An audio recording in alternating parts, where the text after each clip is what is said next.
चिखलदरा धारणी नगरपालिकाच्या निवडणुकीमध्ये 51% मतं घेऊन महायुती जिंकेल की धारणी आणि मेळघाट आणि चिखलदरा या परिसरामध्ये 100% महायुती जिंकेल आणि 3 तारखेला जेव्हा निकाल लागेल तेव्हा प्रचंड बहुमताने महायुती निवडून येईल.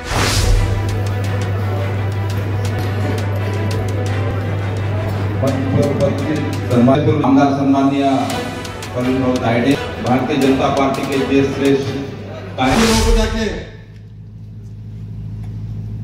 मोदी जी ने कभी भी हमारे देश के गरीब आदमी के लिए काम किया, हमारे देश के आदिवासी समाज के लिए काम किया, हमारे देश में मागासवर्गीय समाज के लिए काम किया, ओबीसी समाज के लिए काम किया. 27% ओबीसी का आरक्षण निकालने का काम कांग्रेस पार्टी ने किया. उद्धव ठाकरे सरकार ने सुप्रीम कोर्ट में जब केस लगी थी, ओबीसी आरक्षण चले गया था.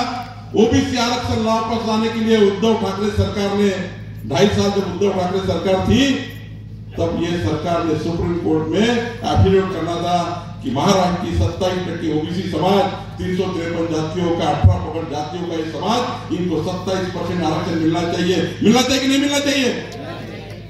लेकिन उद्धव ठाकरे सरकार ने सुप्रीम कोर्ट में वकील नहीं लगाया. देवेंद्र फडणवीस सरकार आई, एकनाथ शिंदे सरकार आई, अजित पवार की सरकार आई. हमारे सरकार ने ओबीसी आरक्षण को सुप्रीम कोर्ट में हमारे वकील लगाकर 27% ओबीसी आरक्षण वापस आया करके चिखलदरा का चुनाव लगा, करके धारणी का चुनाव लगा. 27% आरक्षण के साथ ओबीसी आरक्षण के साथ चुनाव लगा है.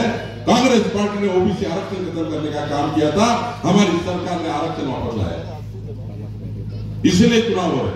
सुप्रीम कोर्ट ने 31 जनवरी के पहले चुनाव करने को कहा है. क्यों कहा है? ओबीसी आरक्षण वापस आ गया. कांग्रेस पार्टी की सरकार ने ओबीसी आरक्षण को खत्म कर दिया था. उद्धव ठाकरे सरकार में बहुत जवाबदारी के साथ हमारी सरकार ने वापस लाया. देवेंद्र फडणवीस जी ने वापस लाया. रात दिन देवेंद्र जी ने 27% ओबीसी आरक्षण को वापस लाने के लिए सुप्रीम कोर्ट में बड़े बड़े एडवोकेट हमारे खड़े हुए और सुप्रीम कोर्ट को कहा कि महाराष्ट्र में 27% आरक्षण था, वो आरक्षण रहना चाहिए कि नहीं रहना चाहिए भैया? आदिवासी का आरक्षण रहना चाहिए कि नहीं रहना चाहिए? कांग्रेस पार्टी लोगों को गुमराह करती है. इसलिए आप घर घर जाइए, 10-10 घर संभालिए और आने वाले 5 साल में पूरा महाराष्ट्र और दिल्ली सरकार, अब तो सरकार अपनी बहुत दिन चलने वाली, चिंता करने की जरूरत नहीं, बहुत दिन चलने वाली.